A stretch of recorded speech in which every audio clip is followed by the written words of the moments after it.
인간의 도덕과 자연의 도덕 관점에서 읽은 파이 이야기, 물고기는 존재하지 않는다. 존재의 세 가지 거짓말.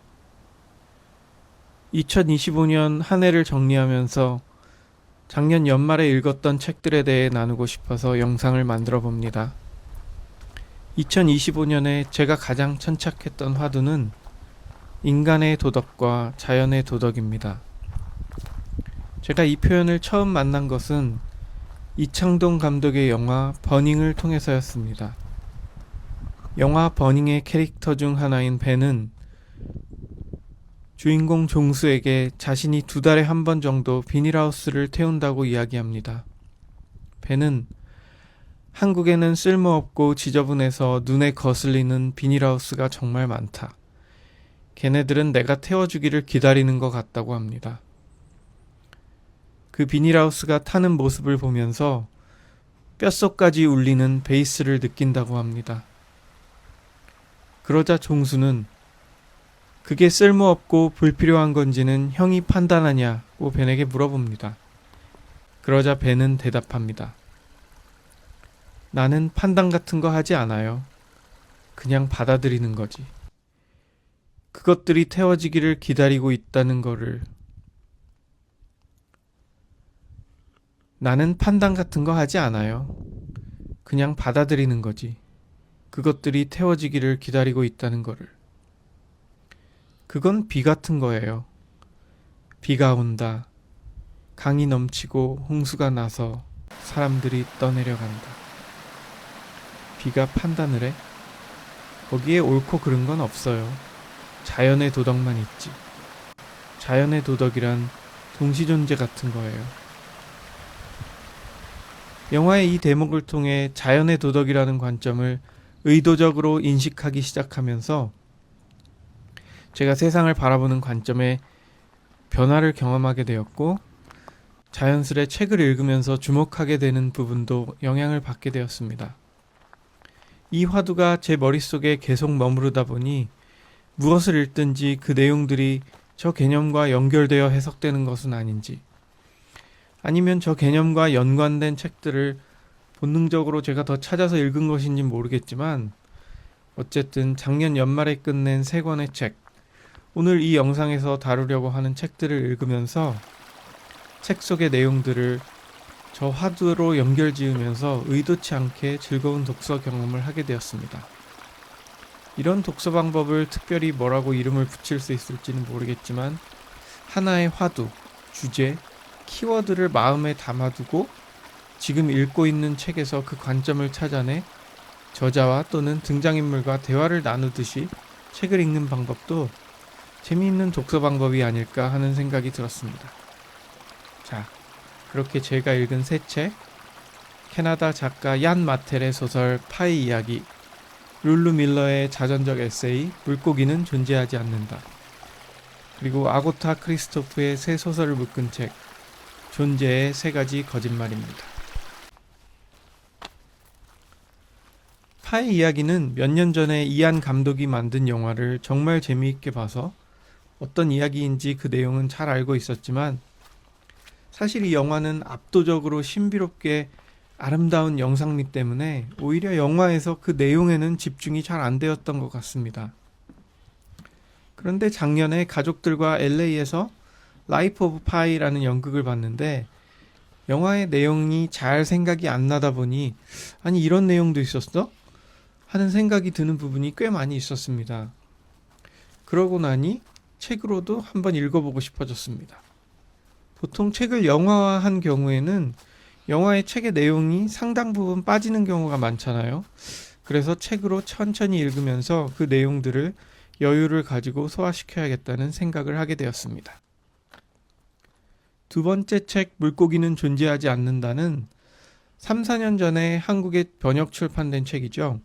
여러 유명 책 유튜버들이 극찬을 했던 것으로 기억하고 여러 독서가들이 그 해에 올해의 책으로 꼽기도 했던 워낙 평가가 좋았던 책인데 저는 사놓고 한참 동안 묵혀두고 있다가 최근에 읽었습니다. 개인적으로 인연이 깊은 스탠퍼드 대학에서 벌어진 몰랐던 사실들도 알게 되어 특히 읽는 재미가 있었지만 초반에 등장하는 저자와 아버지의 대화가 이미 제가 앞서 이야기한 화두를 건드리면서 극도로 집중하면서 읽지 않을 수 없었던 책이었습니다. 그리고 세 번째 책, 존재의 세 가지 거짓말. 이 책도 벌써 수년 전에 이동진의 빨간 책방 팟캐스트에서 다루어졌던 내용을 듣고 대략적인 내용만 알고 있던 채로 몇 년간 책장에 꼽혀 있던 책인데 정말 우연히도 연말에 제 손에 잡히자마자 순식간에 빨려들듯 읽었습니다. 최근 들어 가장 몰입해서 단기간에 끝낸 책인 듯합니다. 이 세 권의 책들은 딱히 어떤 공통 주제를 가지고 있지도 않습니다. 물론 이 세 책 모두 어떤 존재라는 관념을 철학적으로 다루고 있다는 점에서는 일맥상통한다고 할 수도 있겠지만 이 세 책을 인간의 도덕과 자연의 도덕이라는 다른 층위의 윤리철학 관점에서 연결지어 읽은 것은 저의 개인적인 관심사에 기초한 독서가 아닐까 생각해 봅니다. 그러면 본격적으로 제 관심을 깊이 사로잡은 내용들에 대해 이야기해 보겠습니다. 먼저 물고기는 존재하지 않는다로 시작해 보겠습니다. 3장 신이 없는 막간극장에 나오는 저자 룰루 밀러와 아버지의 대화 장면입니다. 룰루의 가족은 그녀가 7살 때 초여름에 매사추세츠주 웰플리트로 휴가를 갑니다. 이른 아침 아버지와 단둘이 데크에 나가 검은색 쌍안경으로 습지의 새들을 관찰하던 중에 룰루는 이유가 뭔지는 기억이 나지 않지만 갑자기 아버지에게 인생의 의미가 뭐예요? 라고 물었다고 합니다. 저자는 아마도 그때의 습지의 광활함에 압도되어서 갑자기 우리 모두 여기서 뭘 하고 있는 걸까라는 궁금함이 생겼던 것으로 기억하고 있습니다. 아버지는 잠시 아무 말도 하지 않고 있다가 씩 웃는 얼굴로 룰루를 향해 돌아서면서 이렇게 단언했다고 합니다. 의미는 없어. 그 이후에 이어지는 책의 내용을 조금 읽어보겠습니다. 마치 내가 살아오는 내내 그 질문을 할 순간만을 열렬히 기다려왔다는 듯 아버지는 내게 인생에는 아무 의미도 없다고 통보했다. 의미는 없어. 신도 없어. 어떤 식으로든 너를 지켜보거나 보살펴주는 신적인 존재는 없어. 내세도 운명도 어떤 계획도 없어. 그리고 그런 게 있다고 말하는 사람은 그 누구도 믿지 마라. 그런 것들은 모두 사람들이 이 모든 게 아무 의미가 없고 자신도 의미가 없다는 무시무시한 감정에 맞서 자신을 달래기 위해 상상해낸 것일 뿐이니까. 진실은 이 모든 것도 너도 아무런 의미가 없다는 것이란다. 혼돈만이 우리의 유일한 지배자라고 아버지는 내게 알려주었다. 혼돈이라는 막무가내인 힘의 소용돌이. 그것이야말로 우연히 우리가 만든 것이자 언제라도 우리를 파괴할 힘이라고 말이다. 혼돈은 우리의 그 무엇에도 관심이 없다. 우리의 꿈, 우리의 의도, 우리의 가장 고결한 행동도 절대 잊지 마라. 너한테는 네가 아무리 특별하게 느껴지더라도 너는 한 마리 개미와 전혀 다를 게 없다는 걸. 좀 더 클 수는 있겠지만 더 중요하지는 않아. 우리를 지구 저 멀리서 떨어져서 본다면 우리는 점 위에 점 위에 점이라고 이야기하는 아버지. 인생에는 아무런 의미도 없다고 단정하는 무신론자 과학자인 아버지. 저는 개인적으로 하나님을 믿는 기독교인이지만 이 아버지의 삶을 대하는 태도가 참 멋있다고 생각이 들었습니다. 아니, 오히려 기독교의 진리가 이야기하는 구원의 의미를 받아들이고 자신에게 주어진 삶을 차분하고 진지하게 받아들이는 훌륭한 자세가 아닌가 하는 생각을 했습니다. 우리는 삶의 의미에 대해 지나치게 천착하면서 자기가 중요하게 생각하는 가치들을 규정하고 그 가치를 소중하게 생각하는 자기 자신을 너무 사랑하고 또 소중하게 생각하고 또 그 가치를 다른 사람에게 강요하고 그 과정에서 폭력성까지 보이면서 그야말로 이상화된 인생의 의미를 절대화하려는 경향을 보이는 것 같습니다. 룰루의 아버지는 혼돈이라는 표현을 썼지만 사실 그 표현은 우주라고 볼 수도 있습니다. 이 우주는 우리의 그 무엇에도 관심이 없습니다. 우리만 우리 스스로에게 천부인권이라는 절대적 권리를 부여하고 주장할 뿐입니다. 그런 추상적으로 이상화된 관념을 버리고 우리가 개미 한 마리와 다를 게 없다는 자세로 살아가는 것. 이 대목에서 저는 영화 버닝의 벤의 대사가 오버랩됐습니다.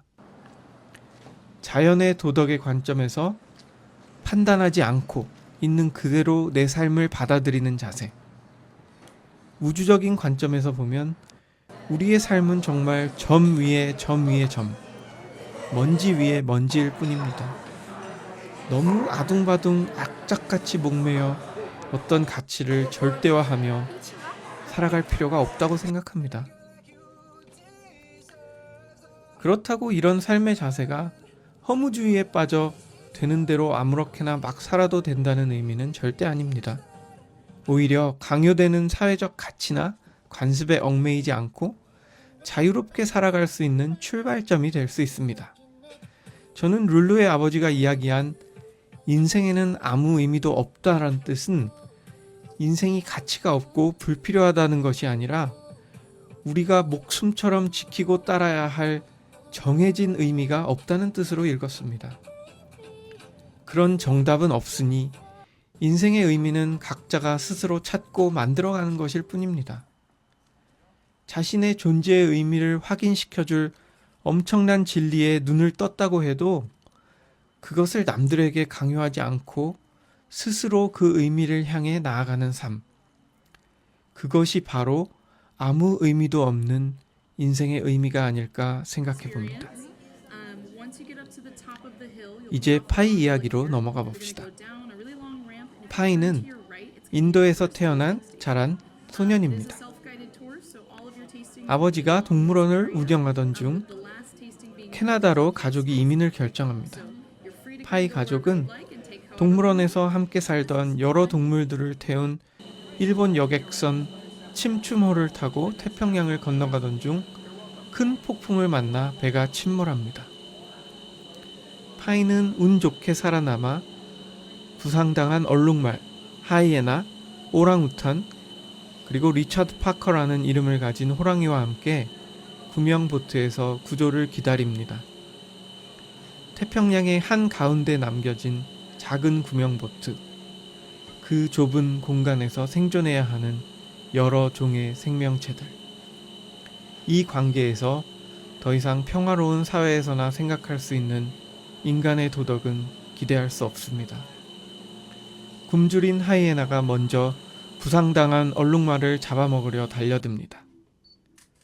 종은 다르지만 의리를 지키기 위해서인지 아니면 강자가 약자를 잡아먹는 사태를 막지 않으면 그 다음 순서는 자기가 될 것이 뻔하기 때문에 그 상황을 막기 위해서인지 오랑우탄은 하이에나를 저지하려 막아서지만 여성 오랑우탄은 남성 하이에나에 맞서기에는 힘이 달려 결국 얼룩말과 오랑우탄은 죽음을 맞이하고 하이에나에게 잡아먹힙니다. 하이에나도 결국 굶주린 호랑이 리처드 파커에게 죽임을 당하고 이제 파이는 호랑이와 단 둘이 드넓은 바다 한가운데 떠있는 작은 구명보트에서 위험한 동거를 시작합니다. 아니 말이 동거지 파이는 대부분의 시간을 구명보트에 줄 하나 연결되어 있는 훨씬 좁은 뗏목에서 보내고 리처드 파커가 천막으로 가려진 곳에서 잠들었을 때 잠깐 음식이나 물건을 가지러 구명보트에 올라가는 처지였습니다. 이런 극한의 어려운 생존 환경에 놓인 파이에게 삶의 의미는 무엇이었을까요? 그저 단순히 생명을 유지하려는 본능으로 이 상황을 견뎠을까요? 도대체 무엇이 파이가 이 힘든 환경을 이겨내게 했을까요? 파이는 살아남기 위해 채식주의자였던 자신의 정체성을 버리고 본인 앞에 놓인 가능한 모든 동물들을 영양소 섭취의 대상으로 여기면서 거북, 새, 날치 등을 닥치는 대로 먹었습니다. 생존이 위협받는 상황에서 동물을 잡아먹었던 행위는 인간의 도덕 관점에서도 딱히 비난받을 만한 일은 아닐 것입니다.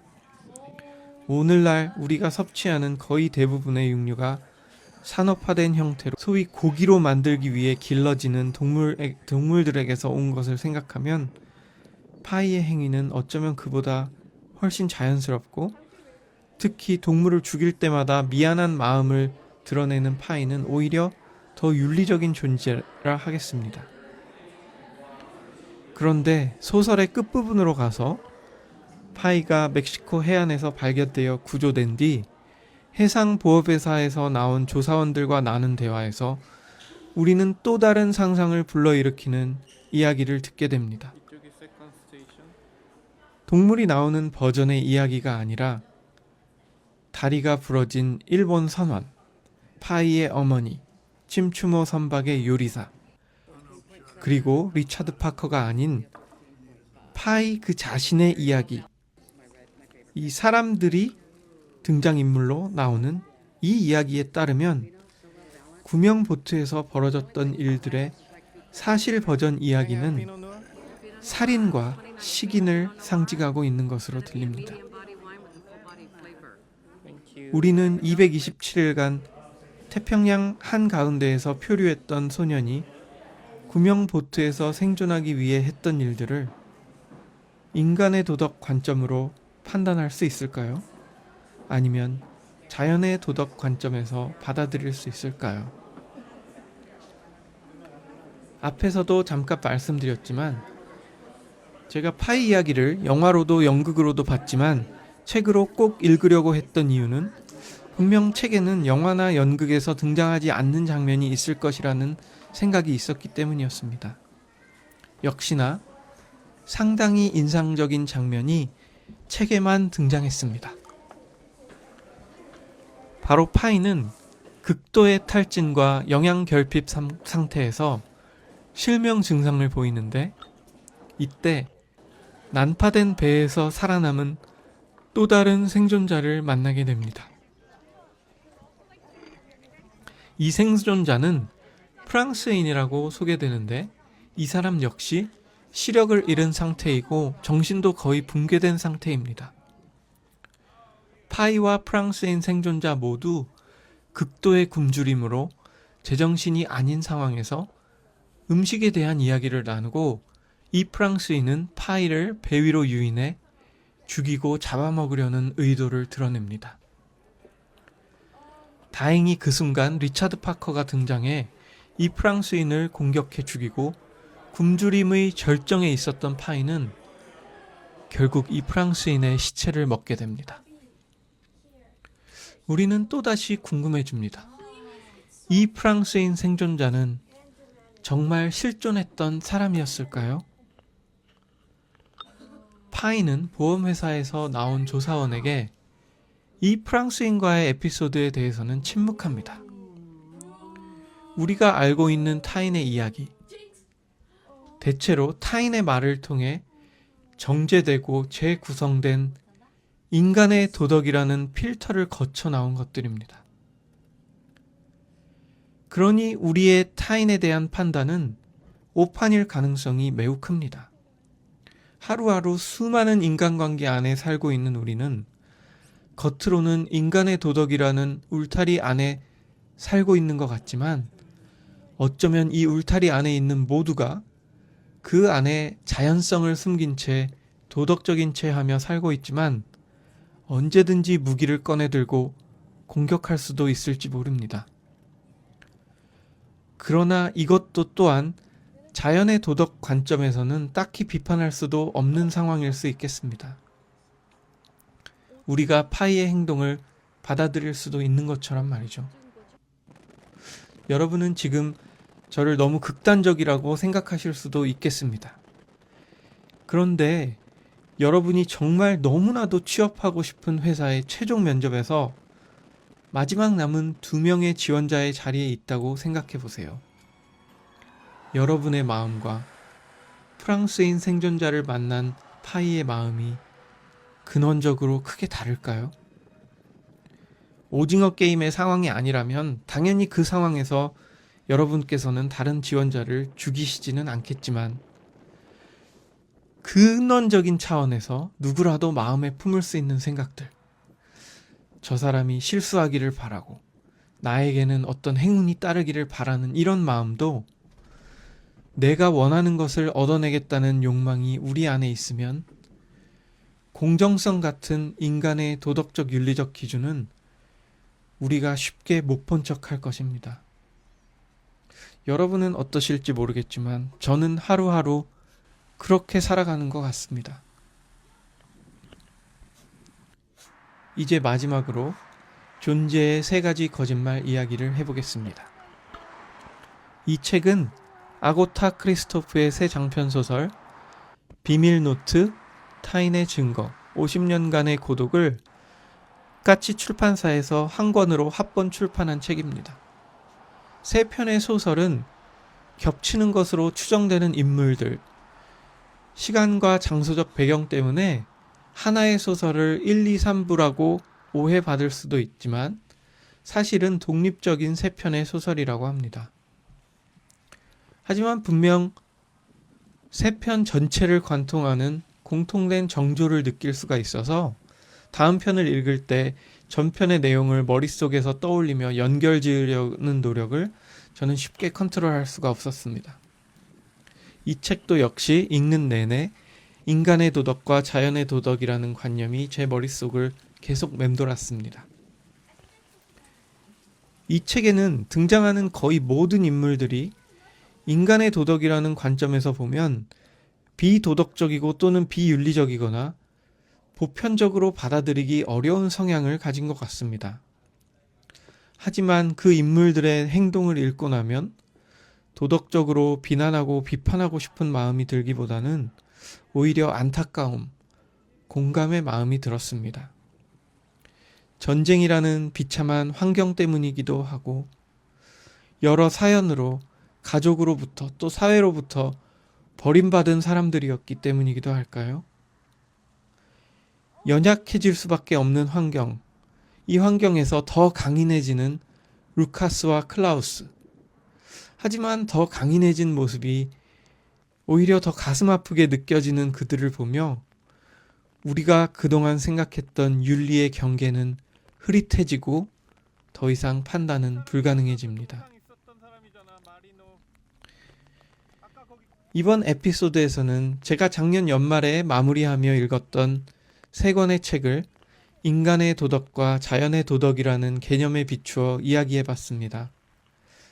여러분들 당연히 오해하시지 않으시겠지만 제가 자연의 도덕을 이야기하는 것이 인간의 도덕은 필요 없고 자연의 도덕에 따라 약육강식과 적자생존의 원리가 답이다라고 주장하는 건 전혀 아니라는 거 잘 아시죠? 저는 자연의 도덕이라는 개념에 천착하면서 제 스스로 많은 변화를 겪었습니다. 매사에 시시비비를 가리고 옳고 그름을 판단하려는 경향이 저에게는 너무 강했는데 이런 마음을 좀 내려놓을 수 있게 되었습니다.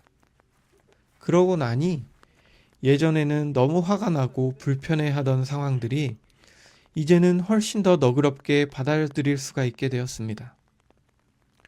그리고 자연의 도덕을 넘어 우주적인 관점에서 생각해보면 우리 인류의 삶이라는 것도 룰루의 아버지 표현처럼 정말 점 위에 점 위에 점 같은 존재인데 뭐가 그렇게 엄청나게 큰 일이라도 되는 것처럼 호들갑을 떨며 사는지, 이런 관점의 변화를 겪고 나니까 마음이 한결 가벼워지고 여유가 생기게 되었습니다.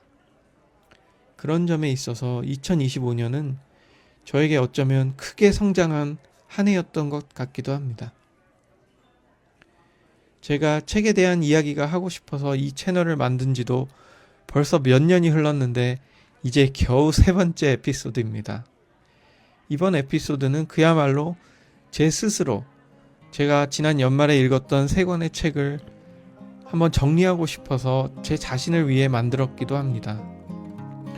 그런데 정말 간혹 이 채널을 구독해 주시는 분들이 계셔서 누군가는 이 채널에서 제가 다음에 무슨 이야기를 할까 궁금해 하실지도 모르겠다는 오해가 들기도 합니다.